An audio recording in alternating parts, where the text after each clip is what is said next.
Kami di Aceh kalau lebaran liburan yang versi ekonomis ya seperti ini, pakai mobil pick up, bawa bekal dari rumah dan cari lokasi yang super alami. Tiba di tengah perjalanan bahannya meledak guys. Cuaca panas mencapai 45 derajat Celcius. Kebayang gak sih panasnya aspal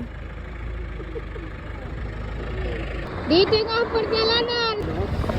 Menurut kami ya, kalau bawa bekal dari rumah itu lebih praktis. Karena kalau lagi lebaran di lokasi-lokasi liburan itu, kalau misalnya kita beli jajan itu prosesnya lama karena banyak yang ngantri, karena pengunjungnya banyak, pembelinya banyak, pedagangnya jadi kewalahan. Misalnya kita pesan makan minum ya, yang diantar itu makanan terlebih dahulu, habis kita makan belum datang minum.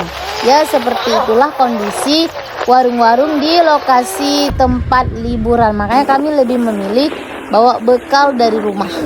Paling nanti kami cuma bayar parkir, atau kalau misalnya harus bayar sewa lapak juga nggak apa-apa. Intinya kami nyaman, aman, dan liburannya dapet, semua dapet.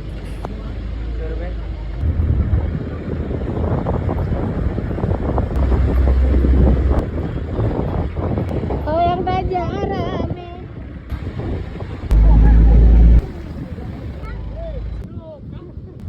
Meham Pak Khalifah.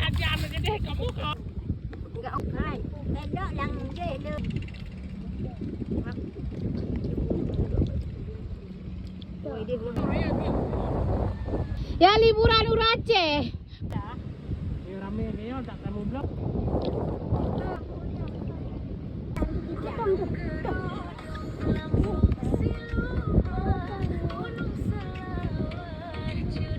Aku nak jadi tong bakal kenang. Kenang. Nak share nak bakal kenang. Kau begak apa?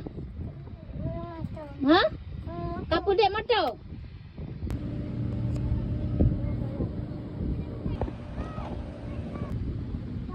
Lincah belakang pet, lincah.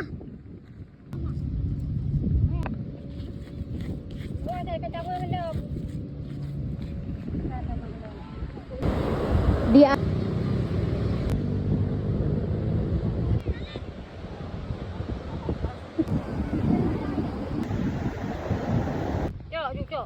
Cok, mari baik.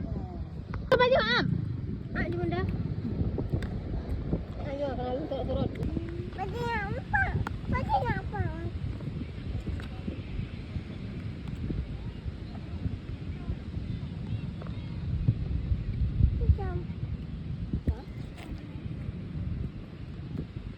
Pusingnya.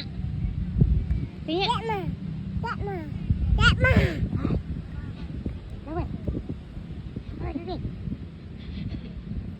Tinggal apa?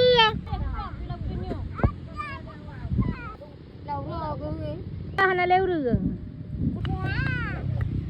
Kau tak akan begat? Begat behot, kau akan kejak? Kejak unik, horat kejak? Horat nan. Itu tip.